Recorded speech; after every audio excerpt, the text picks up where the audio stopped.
Hello, everyone. It is so great to be here today to talk to you guys about shame. I love the topic of shame, and I think I love the topic of shame because so many people don't like to talk about it.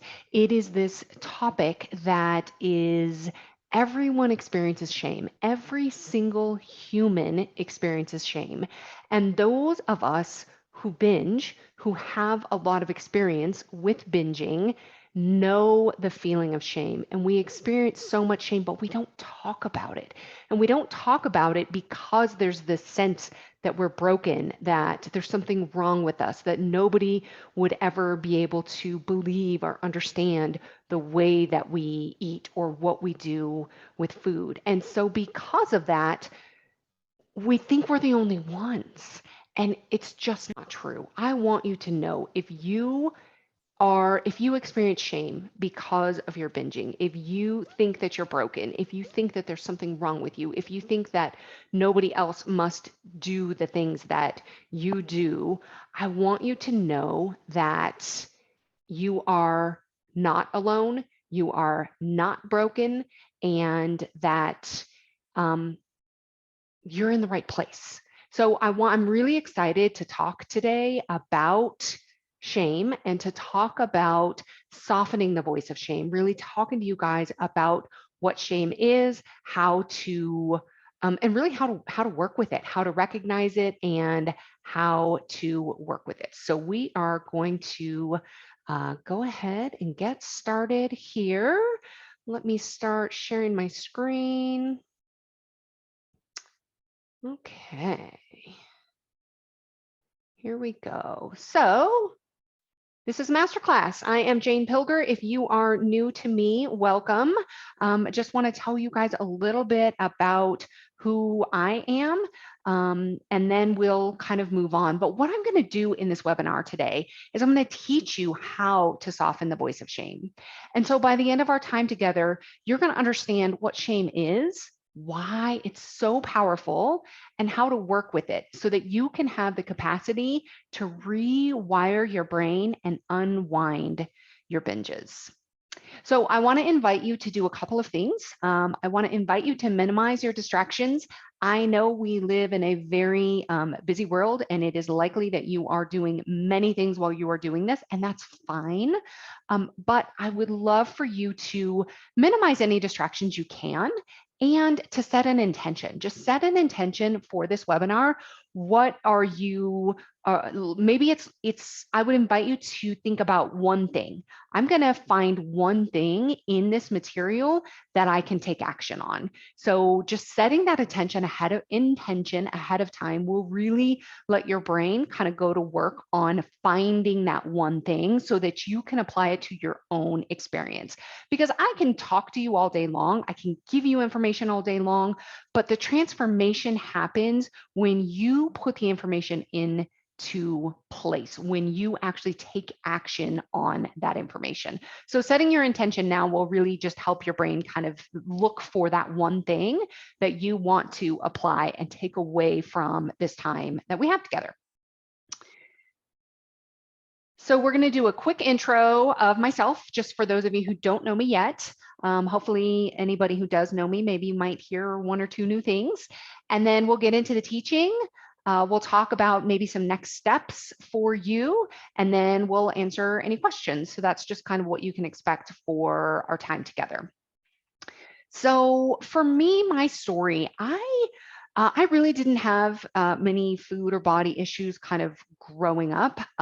In high school, towards later on in high school, I went on like a mini kind of Peace Corps type of mission for 8 weeks.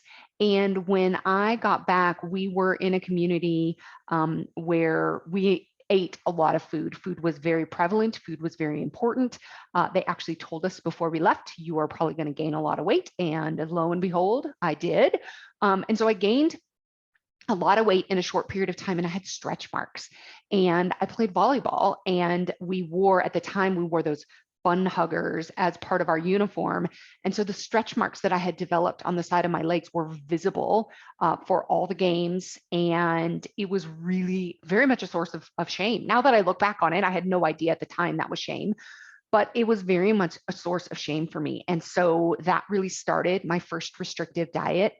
And then when I went away to college, in addition to the restrictive dieting, I didn't really know how to deal with my emotions. I was going through a lot, as many people do when they leave for college. And that really started my cycle of binging. And my first binge was in October of 1994. And I proceeded to binge for decades. I had some periods of success. I sought out eating disorder therapists. I was in eating disorder treatment, intensive outpatient for 2 different rounds. I've read all the books, I've done the programs, all of the things. And in everything that I did, there was always some component that was helpful, but there was this missing piece for me. And when I look back on it, I can really see that for me, the missing piece was cultivating safety and trust. And I mean by safety and trust, I mean safety in my body, safety with food, with certain food. I did not feel safe around certain foods. I did not trust myself around certain foods. And I really didn't trust my body to communicate with me or anything like that. So that safety and that trust component were the missing piece for me. And so as I learned more about the body and more about that cultivation of safety and how to really develop trust and safety with yourself first and foremost, and then also with your body, with food, that changed everything for me. And so I really take that approach of that really building, cultivating safety and trust into all of the work that I do. And I think that's one of the things that really just differentiates me from the other people that are out there. So my approach, it's rooted in science, it's trauma informed, and it's full of compassion, because I think that is a component that really is missing for most of us. Most of us don't experience compassion for ourselves. So I'd love to do that for my clients. And as far as other passions and things I love to do, I'm very happily married and love spending time with my husband. I am an avid triathlete, and I just love anything that involves adventure and growth. Okay, so let's get into shame. What is shame anyway? Many of you, I am sure, know about Brene Brown, who is a shame researcher, and I love her definition of shame. So she says, shame is the intensely painful feeling or experience of believing that we are flawed and therefore unworthy of love and belonging. And how many of us have experienced that, right? Thinking that we're flawed, that we're broken. And when we think we're flawed, we think we are unworthy of love and belonging. And so this is such a powerful definition of shame. It's one of the most powerful emotions. And one of the things that I really think is so important and so unique and different about shame is that it activates both part of the survival response of the brain. And what that means, most people have heard of fight, flight, or freeze, right? And this is when our brain kind of goes into a survival response. When it perceives some sort of threat, it often can go into the fight or flight response, which is a lot of energy. You know, if you think about, maybe you go to anger, maybe you are in a lot of anxiety or overwhelm, that fight or flight, that kind of like, there's a lot of energy, a lot of buzzy, like I need to do something with all of this energy. That's kind of like that fight and flight kind of activation of your nervous system. Or we can go into that freeze, kind of that freeze, shut down. Sometimes people even look at a fawn, where you are taking care of other people, as another response. But for simplicity's sake, if we look at fight and flight, that has a lot of energy to it. And we also look at the freeze response, which is very low energy. That's more where we're like shut down, depressed, hopeless, despair. Shame is one of the only emotions that really captivates both that really active fight or flight energy and also that shutdown energy. So, if you think about shame, if you think about a time where you recently experienced a lot of shame, I love this picture of this little girl who has her eyes covered because that is so much of what we do when we are in shame, right? Like we can't look at the other person. We want to shut down. But at the same time, there's this really high buzzy energy that almost makes you want to get out of your skin. So if you think about the last time you experienced a lot of shame, maybe if you think about the last time you had a binge and you experienced shame, maybe you were wanting to hide the evidence, maybe you didn't want to tell anybody, maybe you're just thinking to yourself, oh my gosh, I can't believe I did it again. Think about that experience, and there is this simultaneous like, I need to get out of my skin, like the fight or flight, like buzzy, this feels terrible in my body. But at the same time, there's this kind of hopeless despair, shutdown. I want to do nothing. I want to hide energy to it. And so this is what is so powerful and so unique about shame, because often what happens is we feel the buzzy, like I want to get out of my skin thing. And then often we end up eating to try to get away from that. And then we're just perpetuating the cycle over and over and over again. So that's one thing that's really unique about shame. It's just kind of important to know. And that's why, part of why it feels so powerful, because we kind of have these two kind of competing energies, and they're both survival responses of the brain, kind of competing and going on at the same time. So it's also important to note that shame is different from guilt. And so I'll kind of go through a little bit of the difference between shame and guilt. So shame is really personal. We make shame about us. So shame sounds like I'm broken. Kind of in Brene Brown's definition, it says that we're flawed, right? It's the same thing as like I'm broken. We might be asking ourselves, what is wrong with me? It's like, see, it's me. I'm the problem. I'm bad. I'm wrong. I'm evil. That's what shame sounds like. It's very personal. Now, guilt really focuses on the action. So instead of you as a person, it focuses more on what you've done. So it sounds like I've done something wrong instead of I am wrong. So it might sound like I'm disappointed. I'm disappointed in what I did. There's guilt there, but it's not that deeply personal. I'm flawed. I'm unworthy of love and belonging. That's really the difference there between shame and guilt. So why is all of this important? Shame wants us to hide. That's part of how shame works. It wants us to hide. And it thrives in the darkness. Shame actually gets bigger as we hide. And when it's in the dark, it thrives there. It actually grows in the darkness. Now, we also have no access to our rational mind. When our brain, when that survival brain is both in that very activated fight or flight energy, as well as in that very shut down freeze energy, which shame puts us in both of those.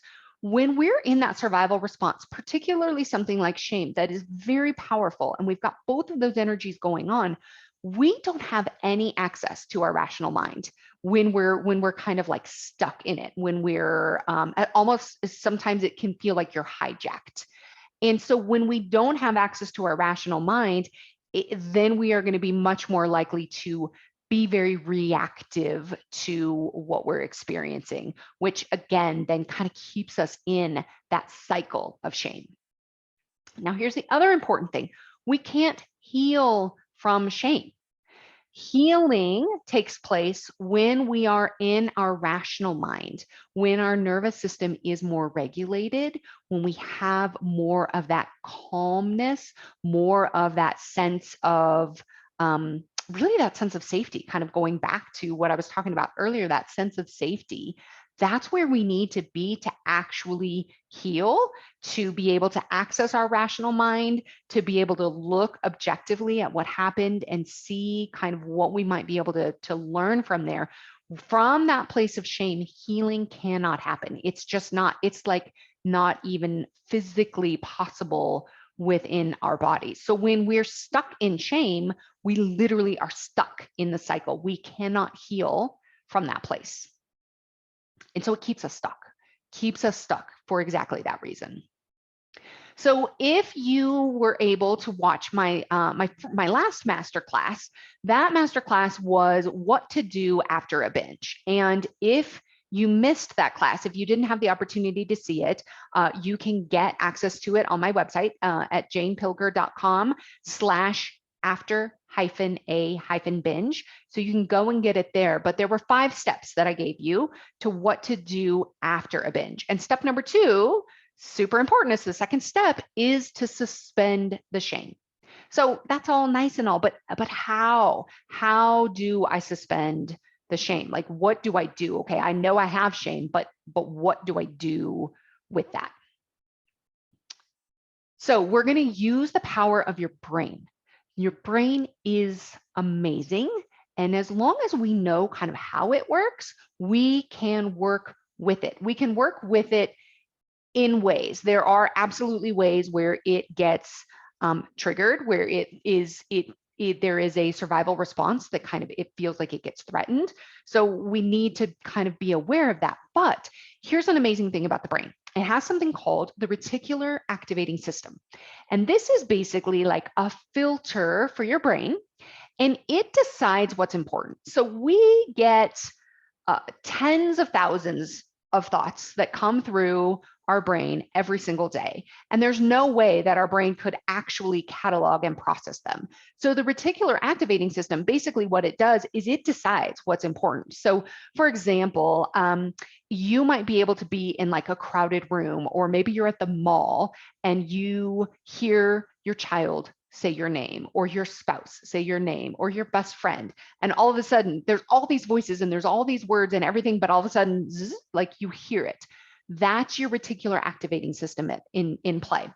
Or have you ever had the experience where you decide, you know what, I think I want to get a sports car, and I want to get, the new XYZ car, or maybe I want to get a minivan. And all of a sudden, then you start seeing minivans on the road over and over again. It's not because there are that many more minivans on the road. It's because your brain, you have activated your reticular activating system to filter out and now show you minivans. Well, this is great. We can use this because we can, right now, your reticular activating system, it's always working, always, always. Right now, your reticular activating system is likely working on looking for all of the evidence and all of the ways that you are broken, that you are flawed, that you are unworthy of love and belonging. It's already looking for all of those ways, right? But we can shift that intentionally. We can shift it to possibility. And we'll kind of talk about that through these steps of what that looks like. But we can do it through compassion and curiosity. And what we do is we say, okay, brain, here's what we want you to look for. Here's what we want you to go find. Whatever we put our brains to look for evidence about, it will find. That's just the way the brain works. We are just used to, on default, the brain looking for all of the evidence about the ways that we're broken and that we're wrong and that we're flawed and that we'll never figure this out. That's what the brain has been looking for. And this way we can actually then help the brain work with us instead of against us. Okay, so there are 4 key steps to soften the voice of shame. Step number 1, you've got to learn to recognize it. So often we basically just get hijacked and we are experiencing shame, but we don't even know that we are experiencing shame. Like, we don't really even recognize it. So for example, I will give you an example of something that is shame that you may have never realized is shame. Do you have a difficult time looking at yourself in the mirror, your body in the mirror, maybe clothed, maybe without clothes? If you find yourself having a hard time looking in the mirror, that is shame. When you don't want to look at yourself, when you don't want to look at yourself, when you want to hide, when you are thinking, I am flawed, I am bad, I am wrong, this body is wrong, this body is bad, this body is flawed, that is shame. So when we're recognizing shame, especially in the beginning, we can recognize it in one of two ways. We can recognize it through the physical sensations. We can also recognize it through our actions, through what we're doing.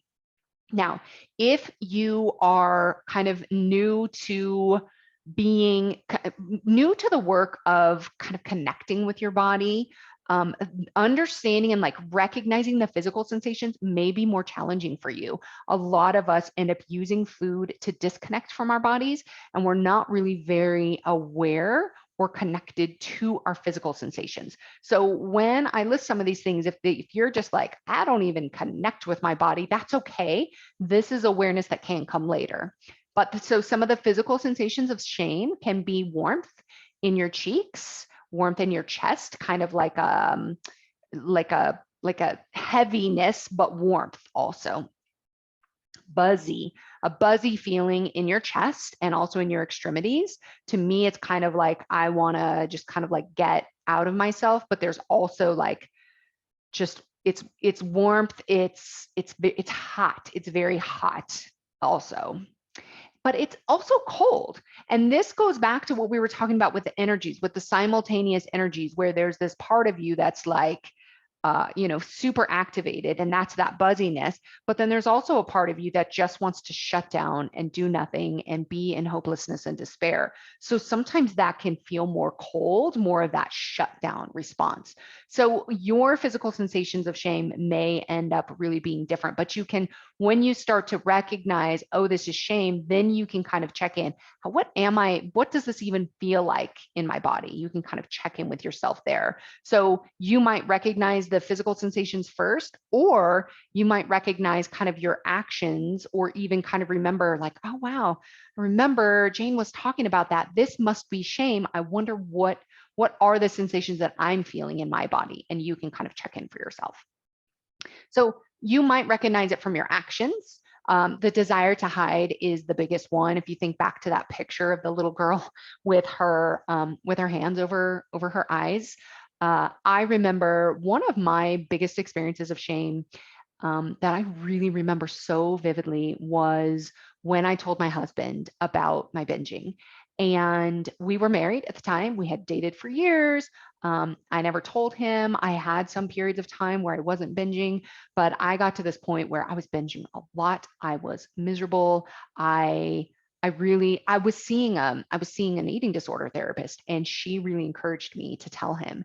And so I had decided that I would, but I had so much shame. And I vividly remember I was laying on the bed with my hand over my eyes. I could not look at him, and I was crying, and I was telling him, and I was so convinced that he wasn't going to love me. I was so convinced. And I think about Brené's definition, right? Unworthy of love and belonging. I was so convinced that's what was going to happen to me. And so just, it's like that desire to hide, like covering your face, not wanting to, look at the other person. That's an action. The desire to shut down, just like, nope, I can't even count how many times I was supposed to, I would binge during the day, and then maybe I was supposed to go do something later on, or go meet somebody or meet people, and I wouldn't go because of that shame. Like I just couldn't be around anybody else. So that desire to shut down. Again, avoiding contact with others. So these are kind of actions. If you see yourself doing this and you may not even recognize it's shame, it's like, oh, maybe this is shame. Maybe this is shame talking. The desiring to hide, shutting down. When I talked about shame, like as far as looking in the mirror, when you don't want to look at yourself in the mirror, when you don't want to look at yourself as you're washing yourself, or as you're putting lotion on, if you even do put lotion on, a lot of people won't even do that. That is coming from shame. So you can kind of see like, oh, that's shame. We think it's because my body's so terrible, like I can't stand to look at it. No, it's shame. It's not because of the size of your body. That's not what's creating this desire for you to look away. It's shame that you're experiencing. Okay, so number two. So number one was we recognized it. Number two, we're going to name it. That's what I was just talking about. This is shame. Just saying it, naming it, this is shame. Here's why this is so powerful. Naming it gives us a little bit of space. Instead of living it and being it, we get a little bit of space and we don't feel as hijacked by it. So we're going to name it. This is shame. I am feeling shame right now. This is how I feel, not who I am. I won't always feel this way. Sometimes when we're in shame, it feels like it's never going to end. So reminding ourselves, I won't always feel this way.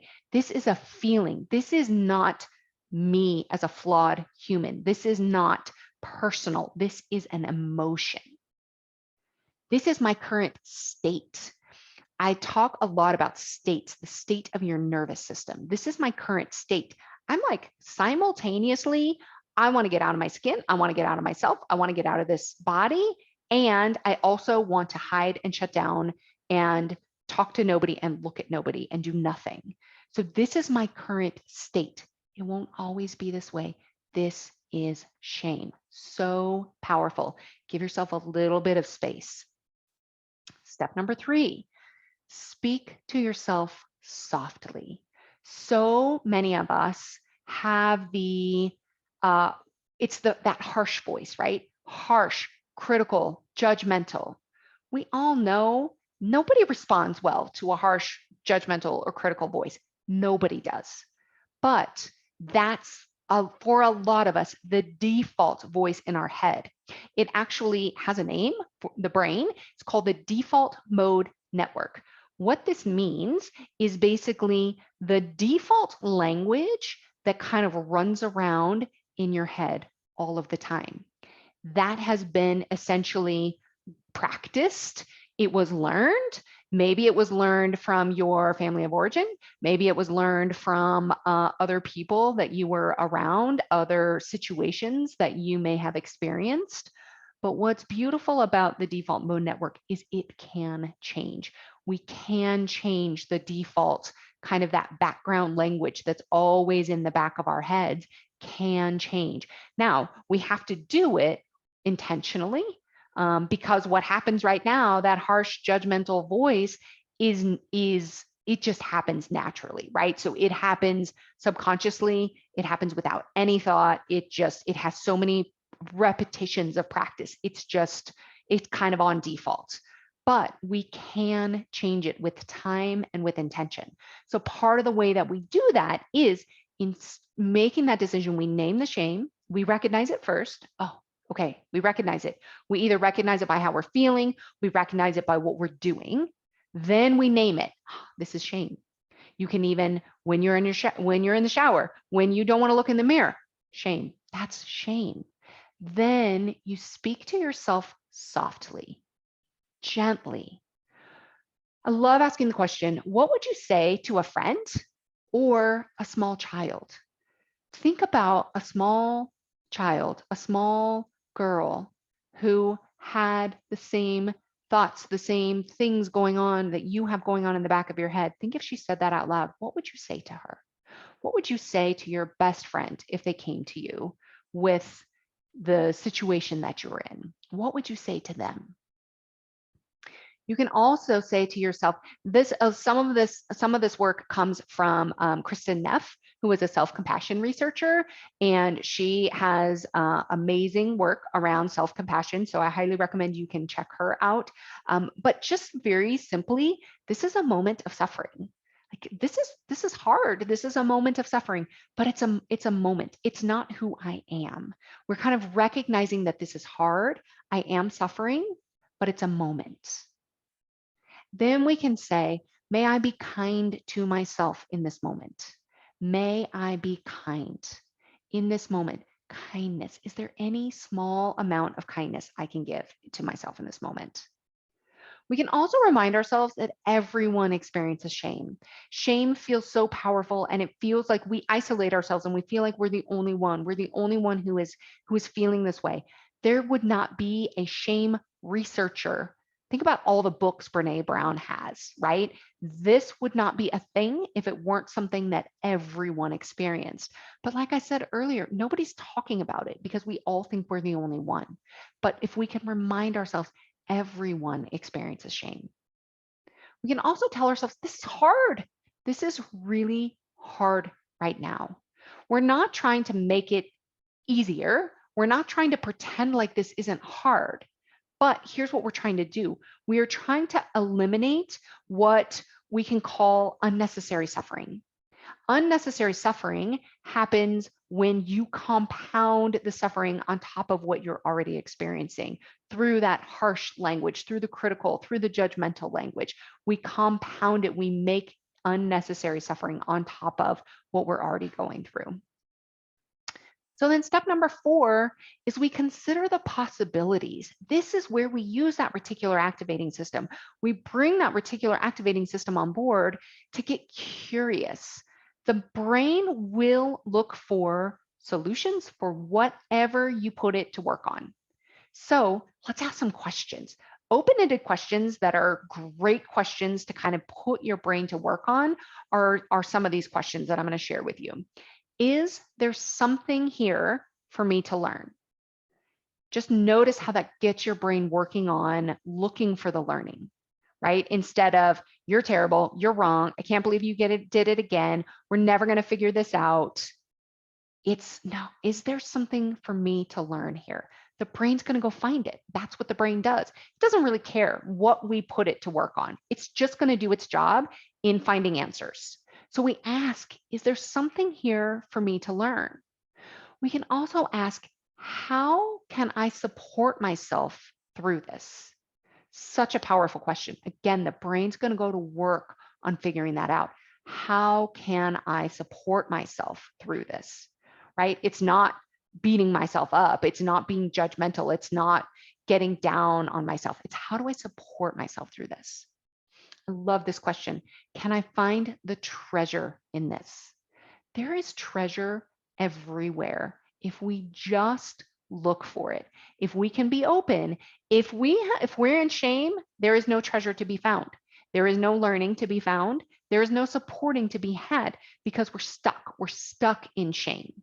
But if we can open up to the possibility, if we can bring our brain on board, if we can bring in that conscious part of our brain to start using that filter of the reticular activating system to find the treasure, to find the learning, to figure out ways that we can support ourselves. I love this question too. What is the most loving thing I can do for myself right now? Sometimes this question is a little too much. Sometimes this is a little too far. If I am used to shame, I am used to the beatdown, I am used to judgment, I am used to just going straight down the rabbit hole, the most loving thing for myself, I may not be ready to even think about that. That may not even feel real to me. It may not feel possible to me. And so if that's the case, then I want to ask myself, is there some small amount of kindness I can bring into this situation? Can I bring some small amount of kindness in? So see, I've gone from the most loving thing to a small amount of kindness. I'm willing to just a tablespoon. If I'm used to bringing on 10 gallons of shame, can I recognize and name the shame to give myself a little bit of space? And now in that space, can I bring in just a little bit of kindness? It will soften it, right? The name of this class is softening the voice of shame. We are not going to get rid of it. We are not going to like pretend it doesn't happen. We are not going to, everybody experiences shame. But if we can soften it, then we can kind of bring in that kindness, and there's just room for so many more possibilities instead of being stuck in it. So again, we're going to use the power of your brain. Your reticular activating system is always at work, always, always, always. It's just, if we're not intentional about it, it's going to look for the things it always looks for. If you have a negative default mode network, which just means that part of your brain that is running on default, if it's negative, it's always looking for the negative. What's wrong? What's wrong with you? In which ways you're broken? In which ways you have no control? All of these things, it's going to find it. But now that you know about the reticular activating system, you can put it to work on looking for other things, other possibilities, bringing in the compassion, the curiosity. And what's powerful about this, I love this quote from Albert Einstein. We cannot solve problems with the same thinking we used when we created them. Now, here's why this is important. We created our binge eating problem with our brain, many of us with our brain from decades ago. Decades ago.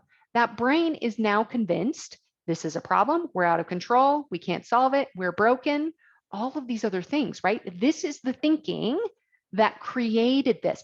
I can't control myself, I need to change my body, I'm not okay, my body's not okay. All of that thinking is what created this binge eating problem.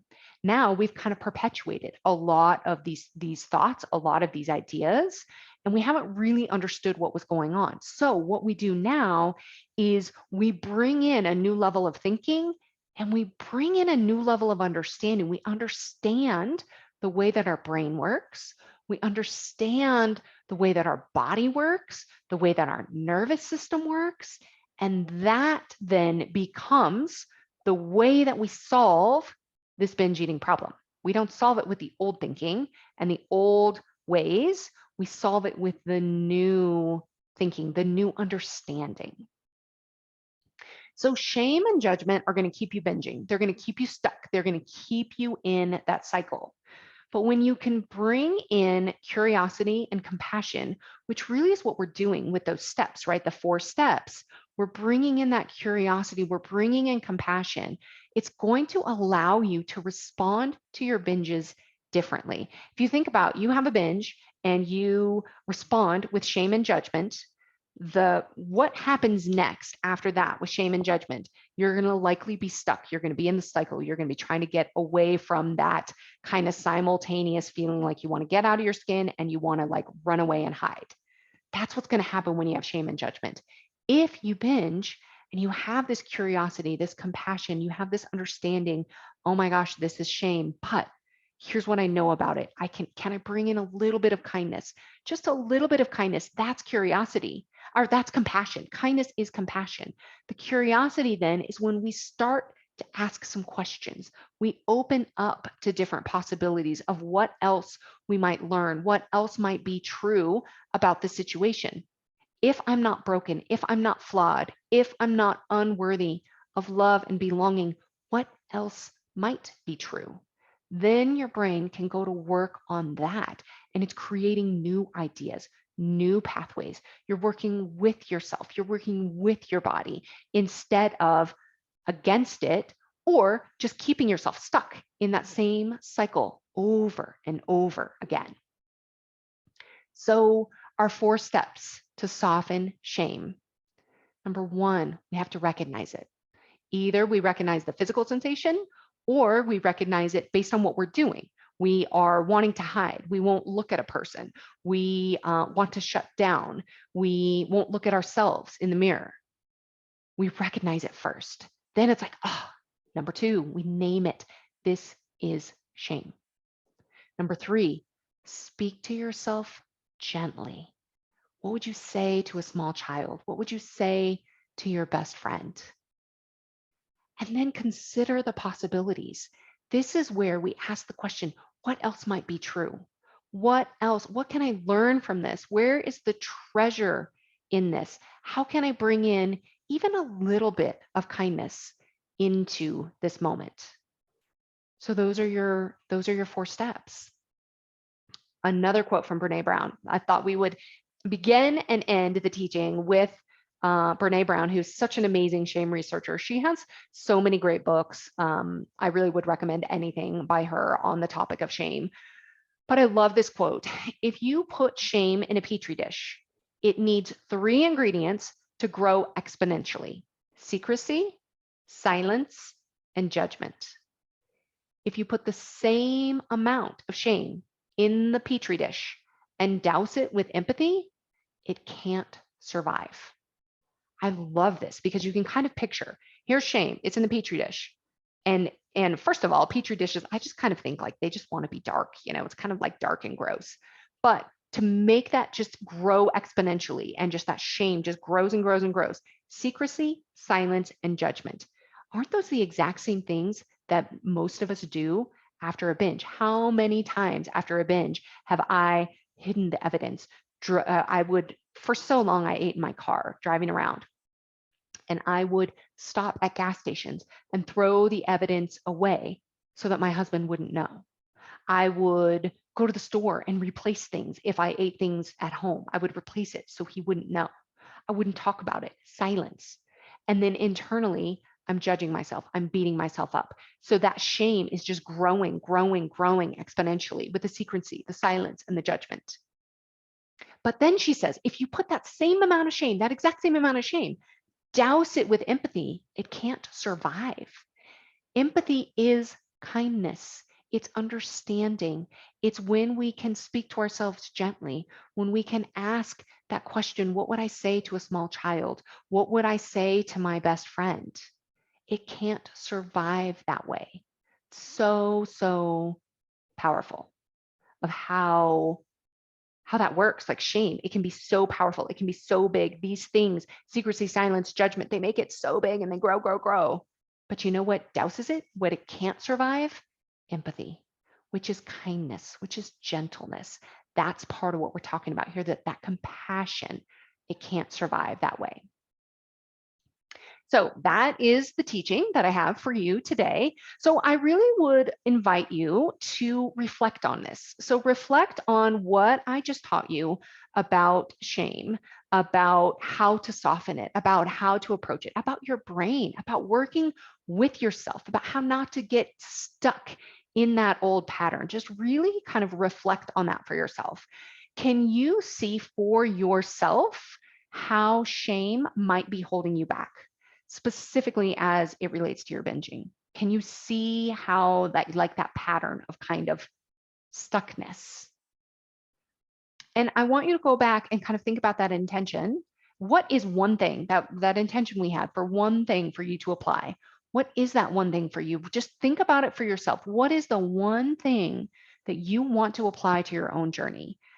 You guys, listening to me talk it's great. I so appreciate you taking this time, but it's nothing if you don't go and apply it. So what is one thing? You don't have to go apply all the things. Just think about for yourself, what is one thing that you are going to do, that you're going to apply? Maybe you're just going to start seeing if you can even notice when shame comes up for you. Just start to notice it.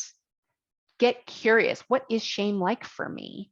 Do I even know what shame feels like in my body? Do I recognize my own behaviors, my own actions when it's shame? Maybe you're just going to start with step number 1. Start noticing, where does shame show up for me? Then you can kind of add in, you can kind of build onto the steps. You don't have to go do all 4 of these steps perfectly for this to make a difference. Little tiny things. So really think about the thing that you want to apply to your own journey. So then I would ask, as I talk about this and as I share, if there's any, is there any curiosity for you of wow, wonder what it would be like to work with me, to work with Jane on your shame? What would it be like? If there's any curiosity about that, or maybe you've got questions, maybe you're thinking how do I apply this to my specific experience? Or maybe you're even thinking, it just seems so natural. There's just shame just happens. How would I even not even being able to picture how you might be able to go through any of those steps? If anything is coming up for you around that, I would love to invite you to book a call with me. And I've opened up a few spots on my calendar for what I call a food freedom session. And I really love these opportunities. It's a great chance for you to get to know me a little bit and for me to get to know you. The way that they work is you bring any questions, you bring your biggest fears, your struggles. Maybe we talk about shame, whatever it is that you want to bring in your biggest struggle, your questions around binging, you bring them to the call. And I basically I give you my insight. I meet you with warmth. I meet you with compassion. What I'm doing is I'm meeting you with empathy. Remember that quote from Brene Brown that talks about that if you douse shame with empathy, it can't survive. This is part of why I think the work that I do is so important, is that I meet my clients' shame with empathy. Sometimes we can't create that empathy for ourselves in that moment. And so I meet them with empathy and I help them douse that shame. So once we get past the shame, then we can get to the learning, to the healing. Remember, I said before, we can't heal through shame. It's literally not possible. So if you're experiencing a lot of shame in your own situation, it's so important to learn how to work through to soften that shame, because while you're in shame, you will not be able to heal, to change away from the binge eating, to find that food freedom that you're really looking for. So what's so powerful about the call and the session is it just gives you a chance. It gives you a chance to, maybe you don't have anybody to talk about your shame. Maybe you've got some questions. You can really bring that. And at the end of the call, basically, you will understand what's at the root of your binging, and we'll come up with a strategy for you. I will at least give you a very clear step. I will give you understanding of what's at the root of your binging and your next step, a very clear idea of what to work on next. I will also, if it seems like we're a good fit to work together, I'll share with you what it's like to work with me, what I do with my clients, and what that looks like. But it is absolutely no pressure. And we'll decide together what is the right fit for you. Where is your next step towards food freedom? Your next step toward food freedom may be applying step number 1 of this masterclass. And if that's the case, that's amazing. It's really every single person's next step is going to be their own next step. So really reflect for yourself what that next step is for you. And if you're curious and you'd like to get on the phone with me, I would love to do that. You can book with me. The link is here on calendly.com.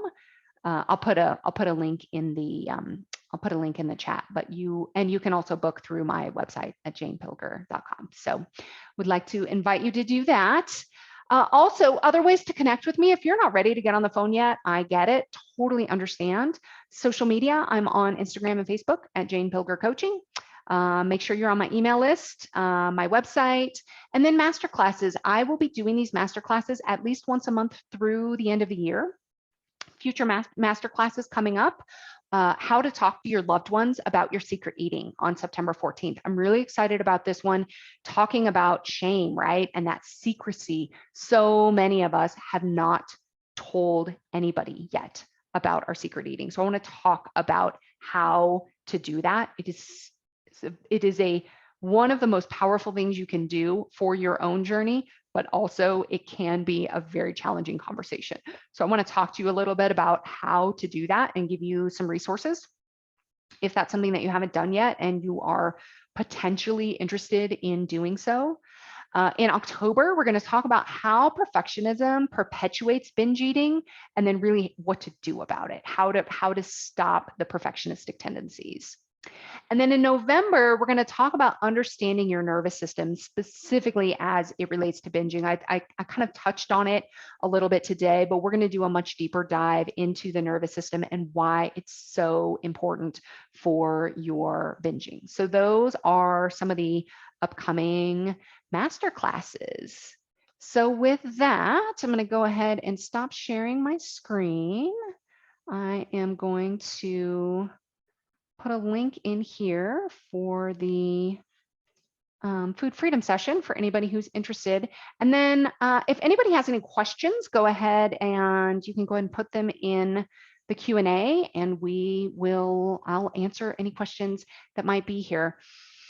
I do know there was a question around the survival, kind of the survival response and what that is. How does the brain sense survival, sense that threat? Just kind of trying to understand that a little bit more. And I'll get into this definitely more on the call around your nervous system, but it's just really important to know when the brain thinks there's some sort of threat, there's something going on, it goes into survival mode. So it's like its only job is survival, right? It's not really available for cognitive function. It's not really available to just kind of have that rational thinking brain on board. And when we go into shame, shame is one of our survival responses. And it's important to kind of see it as that and to see it as a state. This is a survival response. This is me feeling like if I'm unworthy of love and belonging, I'm also unworthy. I'm thinking that I'm not going to be a part of the tribe. I'm not going to be a part of the group. And so that can also really be just that situation where the brain really kind of thinks that everything is wrong. So then it's really the only focus then is survival. So it's much harder in those moments to make those to even bring on the rational brain. But when we can recognize it for that, when we can see, oh, okay, this is what's going on. I'm in a survival response. This is shame. This is an emotion. This isn't me. This isn't me as a flawed individual. This is my state. So that's really the biggest thing about that, is really just understanding. So with that, I will just recap with the 4 steps to soften the voice of shame. Number 1, recognize it. Number 2, name it. Number 3, what was number 3? Number 3 is to speak to yourself softly, speak to yourself gently. And then number 4 is consider the possibilities. Use that reticular activating system. Ask those open-ended questions and just see what changes for you. See what changes for you. Notice the next time you are experiencing shame and see if you see what comes up for you. What is different for you when you apply any one of these 4 steps? So I have a question here. Can you give some examples of step number 4, like what those possibilities could be? So this goes back to those questions of the possibilities, like, is there something that I can learn here? Like the possibility is, instead of right now, your default is that your brain is going to think that there's something wrong with you. There's something wrong, you're bad. The possibility might be, there might be something here for me to learn. There might actually be some treasure in this. Like that's the possibility. So instead of this being a wrong, terrible thing, or you being a wrong, terrible person, this might have something to teach you. There might be something here for you to learn. What else might be true about this situation? Also, possibilities. How can I support myself? That's a possibility. Like, can I support myself through this instead of beating myself up? Can I bring in a small amount of kindness? That's another possibility. So there's this possibility that we can learn from it. We can apply kindness instead of the default of the beat down and the looking for all the ways that we're wrong. What else? What else could be true? What else could I learn? What else could I get out of this? Is there a way that I can grow? Think about, for everybody here, think about some situation, something totally unrelated to food. Think about something you're really good at, like really good at. And think about, how did you get good at that thing? It wasn't from doing it right all the time, right? We get good at things by figuring out what doesn't work. we have challenges, we have struggles, we learn from that, and then we adapt and we adjust. It can be the same way. We can learn so much through the times where we do binge, through the times where we eat to the point of discomfort. We can actually use that for our benefit if we are considering there may be learning here, as opposed to beating ourselves up and judging ourselves and getting stuck in that shame spiral. So hopefully that helps. All right, everybody, that's what I have for you today. Thank you so much for joining me. Hope to see you next month on the masterclass. And if you are interested in getting on the phone with me and talking more, I would love to have you join me for a food freedom session. All right, I'll see you guys next time. Bye.